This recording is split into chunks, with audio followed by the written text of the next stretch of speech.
اهلا بيكم في فيديو جديد يا اخواتي من قناه نجم التوقعات. النهارده معانا توقعات مباريات يوم السبت 13/9/2025. قبل ما نبدا لازم تشترك دلوقتي في قناه اليوتيوب وتحط لايك على الفيديو ده عشان تتاكد ان انت يوصل لك كل القصايم اللي بعد كده. وحابب برضه اقول لك ان دي القصيمه بتاعت الفيديو اللي فات، زي ما انت شايف كده هتلاقي الفيديو اللي فات في القناه، خش وشوفه هتلاقي نفس القصيمه، وبرضه الفيديو اللي قبله كسبنا برضه القصيمه. تمام كده. حابب اقول لك ان انت لو انضممت لقناه التليجرام هتلاقي بقيه الاكواد هتنزل عليها النهارده. تمام كده تمام. تعالوا كده نشوف القسيمه مع بعض. النهارده معانا 8 احداث، وده 10:30 تقريبا، 10:07، فكويس جدا مش وحش. تمام. معانا كده اول ماتش استون فيلا وايفرتون. انا عملت هانديكاب لاستون فيلا، وايفرتون كسبت نكسب. لو ايفرتون اتعادلت فلوسنا ترجع لنا استرداد مال، وده اللي انا بلعب عليه النهارده، حوار استرداد المال. تمام. معانا ماتش ولفرهامبتون ونيوكاسل. عملت فوز صريح لنيوكاسل.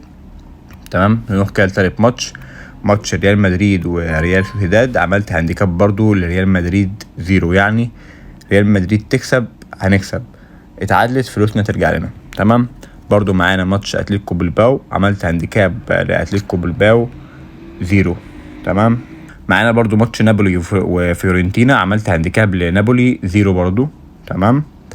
وماتش برضو تشيلسي وبرنتفورد. عملت هانديكاب لتشيلسي 0. يا جماعه انضموا في قناه التليجرام، انا هكمل بقيه القصايم هناك. تمام.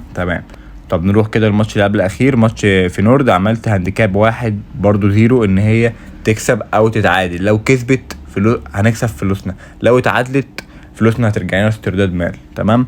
برضو نفس الكلام على موناكو واوكسير. عملت هانديكاب لموناكو 0. تمام. طيب يا اخواتي انا مجهز لكم كذا قسيمه، يعني انا عايزكم ان انتوا تنضموا لقناه التليجرام عشان في كذا قسيمه. بصوا انا مجهزهم مش دي بس. تمام. فانت انضم دلوقتي لقناه التليجرام، هتلاقي الرابط بتاعها في الوصف، وتابع معايا. انا هحط على القسيمه دي 1500. تمام. زي ما انت شايف كده. تعالوا نراجعها تاني مع بعض سريعا كده. هانديكاب لايفرتون فوز 1، هانديكاب ريال مدريد، هانديكاب اتلتيكو بلباو، هانديكاب نابولي، هانديكاب تشيلسي، هانديكاب فينورد، هانديكاب موناكو. تمام. انت هتقعد تقول لي هانديكاب، انا بعمل حاجه في دماغي معينه يا جماعه. تمام. فانت دلوقتي كل اللي عليك هتنضم دلوقتي على قناه التليجرام، وتحط لايك على الفيديو ده وتشترك في القناه، وبس كده عشان باقي الاكواد. سلام.